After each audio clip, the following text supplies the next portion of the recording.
சிறிய கடற்கரை கிராமத்தில் கரீம் என்ற ஒரு மீனவர் வாழ்ந்து வந்தான்.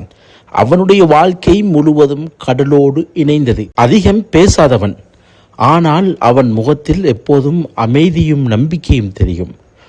ஒவ்வொரு அதிகாலை வேளையிலும் சூரியன் உதிக்கும் முன் கரீம் தனது சிறிய படகை கடலுக்குள் தள்ளுவான். இந்த கடல்தான் என் தாய் என்று அவன் மனதுக்குள் சொல்லிக்கொண்டே வலையை வீசுவான். ஒரு நாள் கடல் மிகவும் அமைதியாக இருந்தது. வலைகளில் மீன்கள் அதிகமாக சிக்கின. கரீம் மகிழ்ச்சி அடைந்தான்.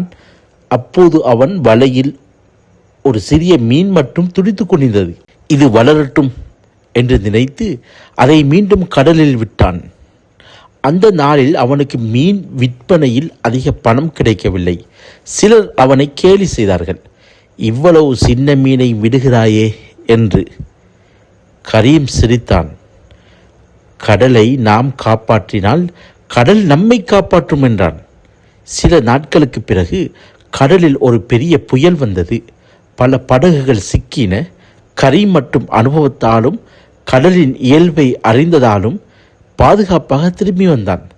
அன்றைய தினம் அவன் பிடித்த மீன்கள் முழு கிராமத்திற்கும் உணவாக இருந்தன. அப்போது கிராம மக்கள் புரிந்து கொண்டார்கள், கரீம் மீனவர் மட்டுமல்ல, கடலை மதிக்கும் உண்மையான மனிதன் என்பதாக. இந்த கதையிலிருந்து ஒரு விடயத்தை புரிந்து கொள்ளலாம். அதாவது, இயற்கையை மதித்து வாழ்பவன் வாழ்க்கையிலும் மதிக்கப்படுவான்.